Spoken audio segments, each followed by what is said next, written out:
Welcome everybody to another episode of the Getaway Zone. We are currently at Elim Beach, so we started this episode travelling from Cooktown to Elim Beach. It's a beautiful spot to camp. So this episode will be 3 days here, and then we'll travel Battle Camp Road, I think it is, through to Laura. We'll have a look at the Isabella Falls on the way there, and then we'll head up to Artemis Station for 3 days of my bird watching. I think we may have mentioned that it's only a few kilometres as you head into Elim Beach, where the sand's quite soft, so you might have to drop your tyre pressure down, but it is only 3 or 4 kilometres. I think it's only about 2 kilometres. Oh well, 2 kilometres, yeah. So and there's only a couple of soft sandy patches. Most of it's just two-wheel drive stuff, but there is a couple of soft patches. You'll meet Ivan. Ivan will, he takes you around and points out a few little spots for you to park up, so he's very helpful, and yeah, it's a very peaceful, enjoyable spot, so enjoy. I hope you enjoy this episode.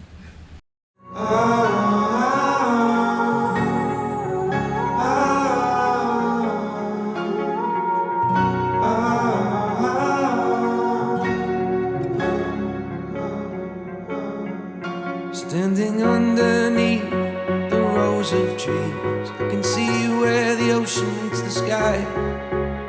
Under our clothes, a fire grows. We are ready for this life of running wild. We're running wild. Underneath the rows of trees, I will see where the ocean meets the sky. Under your toes, the fire grows. You are ready for a different kind of life. Shining forward, the wind is cold. You must return to the wild.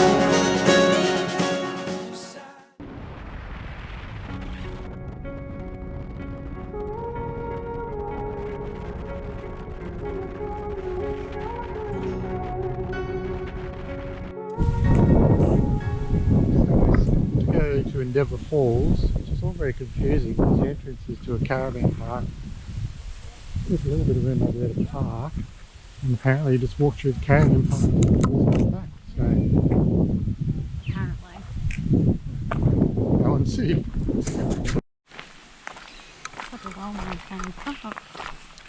So you walk through the park to get to the falls. So there's cabins over there and amenities and small park area. It looks very nice, although not very level in most places. Falls are this way.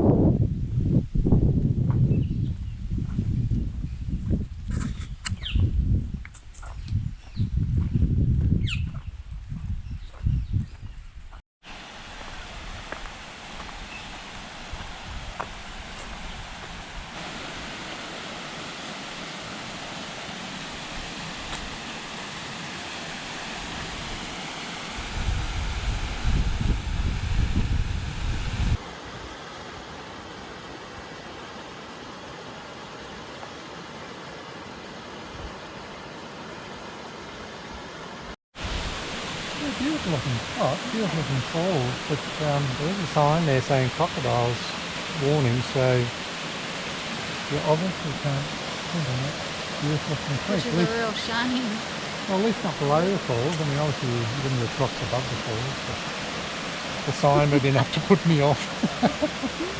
And what does it say just at the top of the park there? So the Isabella Falls Caravan Park take no responsibility from this point on, so You're on your own. it's a bit of a rocky pathway down to the falls, and of course there's always these signs.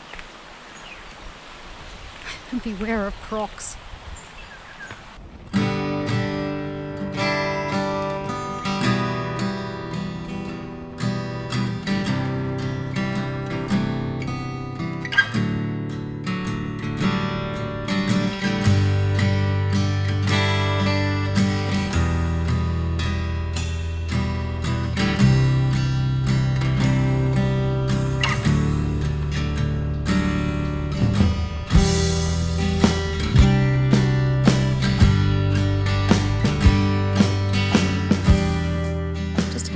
kilometres away from the campground, and we're just pulling over to air down the tyres because apparently the sand or the roads are a bit sandy, soft sand. What are you dropping them to, babe? I think I'll drop them to 25 on the back. 25 on the back? All the way around, or what? Probably 30 on the front.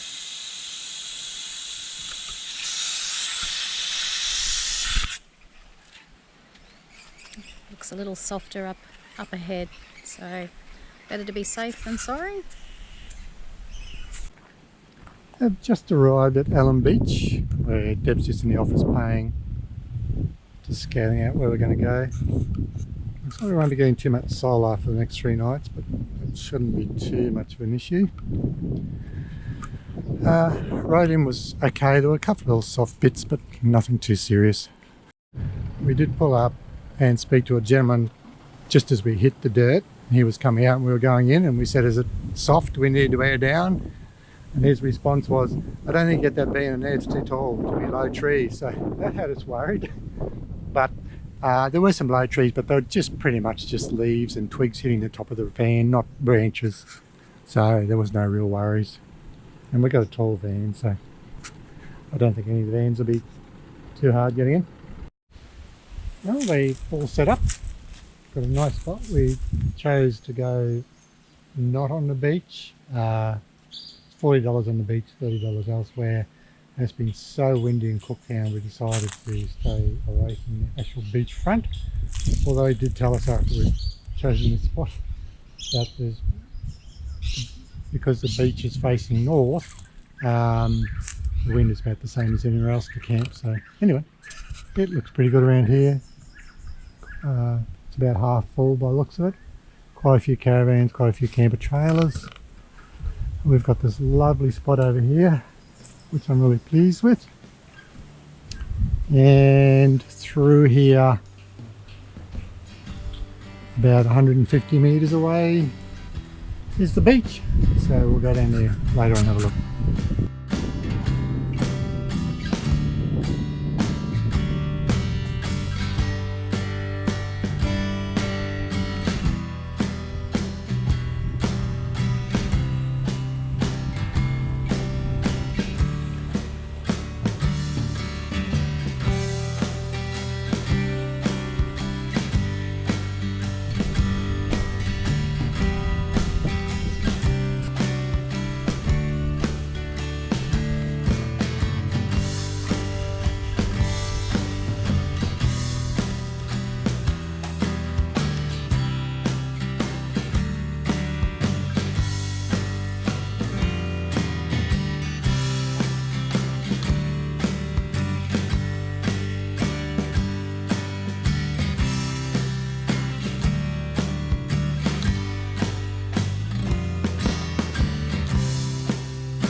Stop here. It's a little bit soft here. I can see that vehicles have gone around there and continued on, but we're not going. We're staying where we are.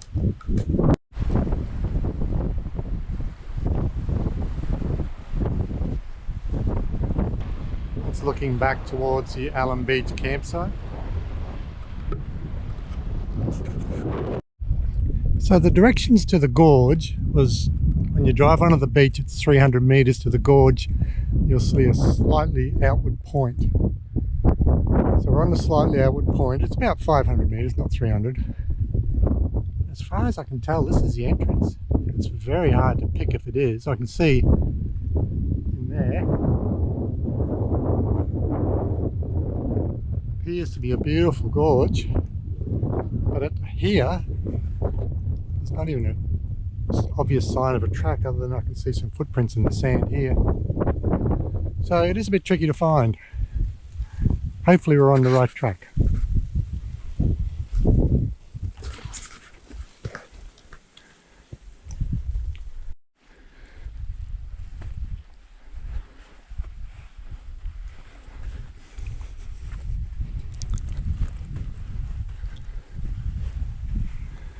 We just passed a fork in the track. We're taking the right hand fork.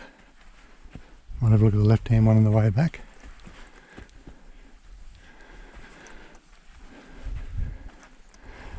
It's very spectacular looking. At least we're getting out of the wind here as well.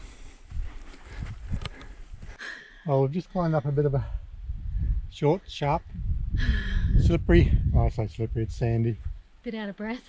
incline to get up here and have a look at this beautiful view overlooking our campsite in the distance, Elim Beach. Very nice. Look at the rock formation here. I'm going to have to put the drone up. It's not quite as windy.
Just got to stop and stand in awe of the beauty that surrounds us. These cliffs are just absolutely magnificent. The beautiful blue sky, the ocean off in the distance. On our way back down.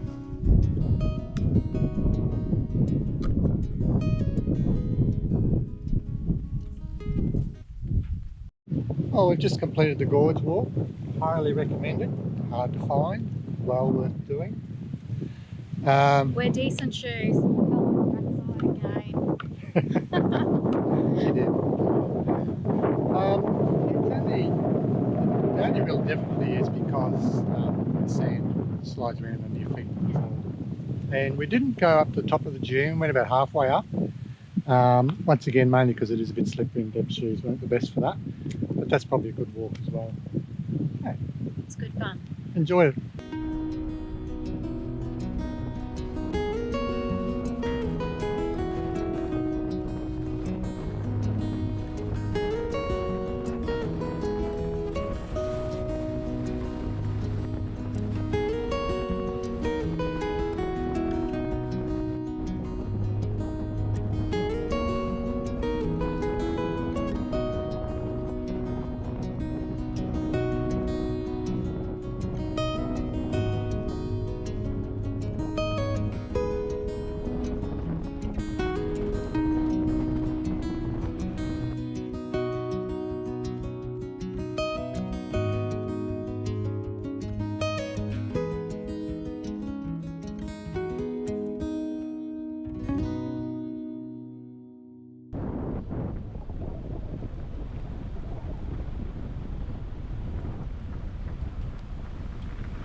So we've left, where were we? Elim Beach. Elim Beach, yeah. Now on our way to Artemis Station. We're taking the old Battle Camp Road, I think it's called, and we've just It was Endeavour Battle Camp, I think it was. Yeah. Just crossed Isabella Falls, which Twice. 3 times. We had to go back again so we could get some drone footage. So Guess it who worked. drove? Yes, Deb drove. I think the drone worked once, and the second time something went wrong and it didn't work. So I hope the first time looks good. But anyway, here we are.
My anxiety is through the roof.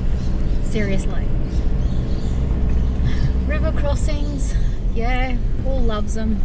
I find them a bit hair raising. So we're now off the black stuff and onto the dusty red stuff. Woohoo!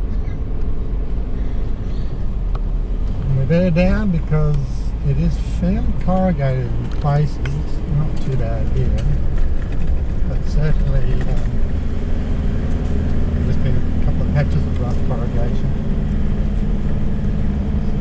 On our way to Laura, it's our next stop, and it's pretty. I think it's a bit in the rest of the way, which was we've lost our GPS. Air down, So it's pump up, air down, pump up. No, it's dirt the rest of the way. So it's about 900k, I think, to Laura.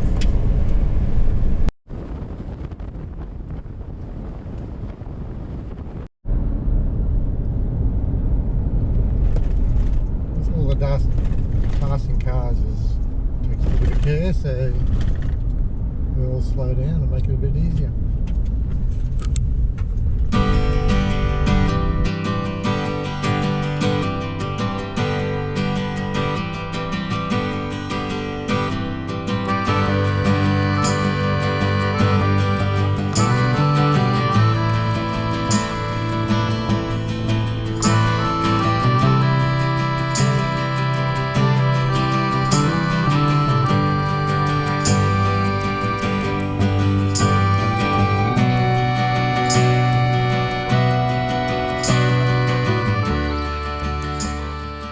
We've stopped at what we think is the old Laura Homestead, indicating here on the map, but anyway, we can't really see it.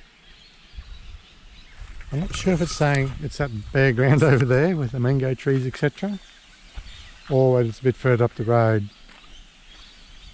I'm guessing that was probably it, but I don't see anything there at all to indicate there was a homestead other than the cleared ground and mango trees.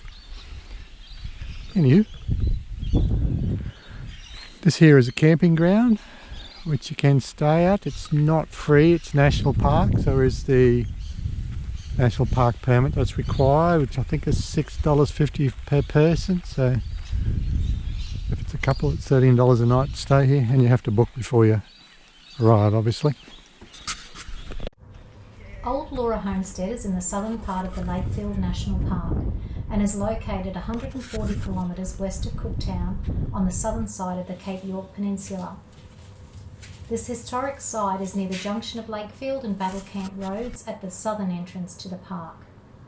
The homestead is open 24 hours a day and requires four-wheel drive to access the park. There are no wheelchair accessible facilities.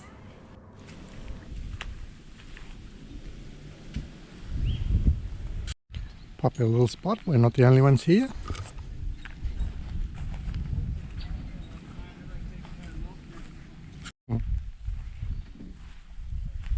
Some old beast, don't know what that was, can't see anything on it to indicate.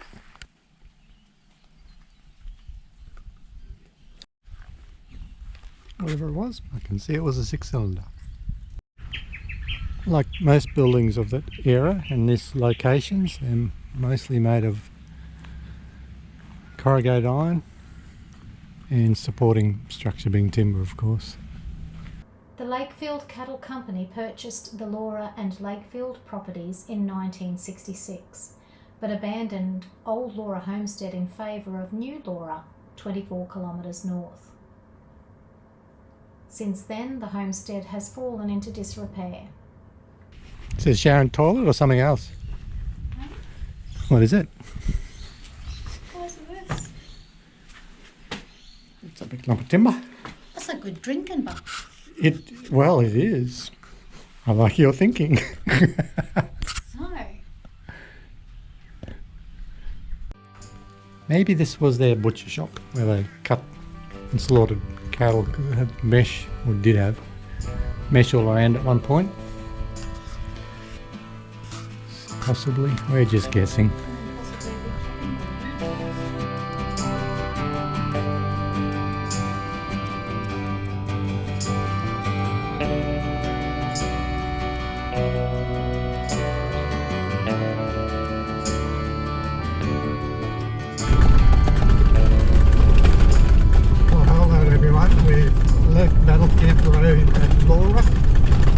Now heading north to Artemis Station, or Artemis Station, according to the guy who wrote it here. another broken down car. As you can tell by those Yankee eyes, it's getting really corrugated here on the Peninsula Development Road. I had done the tyres up at Laura because they had about 50k of bitumen. But now I think I'm going to pull over and air down because this is getting really quite rough. So I'm going to air down once again. The PDR is a little rough. We arrived and set up camp and headed out the following morning for some bird photography. Paul managed to capture a few lifetime birds, including the golden-shouldered parrot, as well as the little masked finches that would fly down and drink from the puddles of water by the roadside. As usual, bird photography will be at the end of the episode.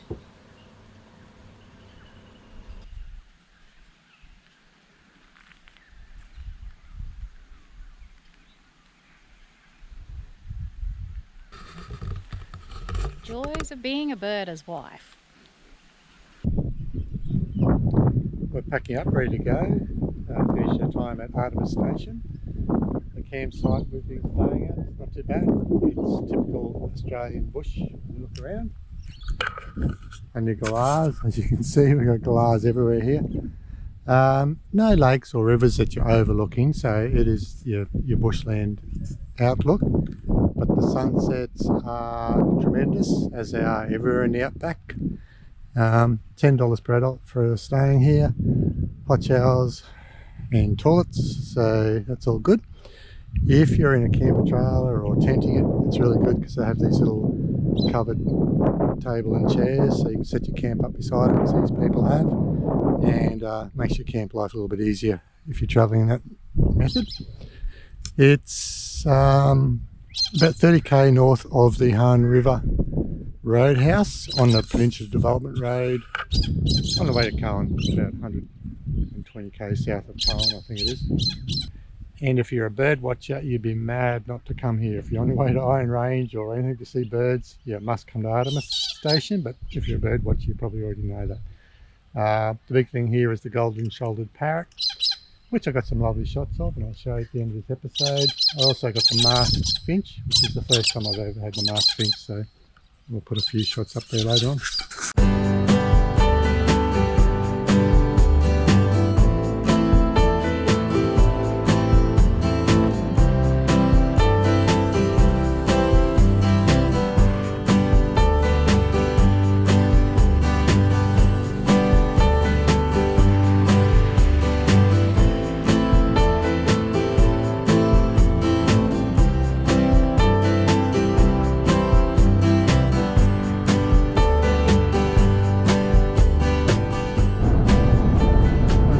Artemis Station for the third time.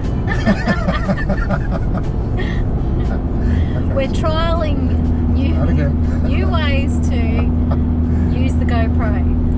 I'm constantly holding the GoPro whilst we're... Oh, nice, mate. Just had a stone hit our windscreen. So I hold the GoPro and it's bouncing up and down all the time, so I'm constantly looking at it to make sure that I haven't focused it on the window out there or up Paul's left nostril. So anyway, it's fixed. I'm going to put all that in now. No, you're not. What's the point of saying? Well, so carry on. Okay. I don't need to worry. Okay, so we've left Artemis Station. Our destination was going to be Palmer River Roadhouse. Well, we got there pretty early, around 12:30, 1:45, and decided we'd push on now to the Rifle Creek Rest Area, which is just on the outskirts of Mount Molloy, and that's a free camp, so we'll head on there and should be there in about an hour, I would say. Palmer River Roadhouse did look quite good. Yeah, it did actually. For an overnighter, but we just thought still a few more hours left in the day that we can push on, so that's what we've decided. Yep. So pretty much the 3 days from Artemis to our next main destination, which is Jardine Lagoon near Mount Surprise. Pretty much these are just travel days. One day is going to have to be a work day for me, I'll do a bit of work, and the other 2 days are travel days, so probably be very little filming the next few days. But we'll show you around the free camps, and that'll probably just about wrap this episode up, I think. It's been fun.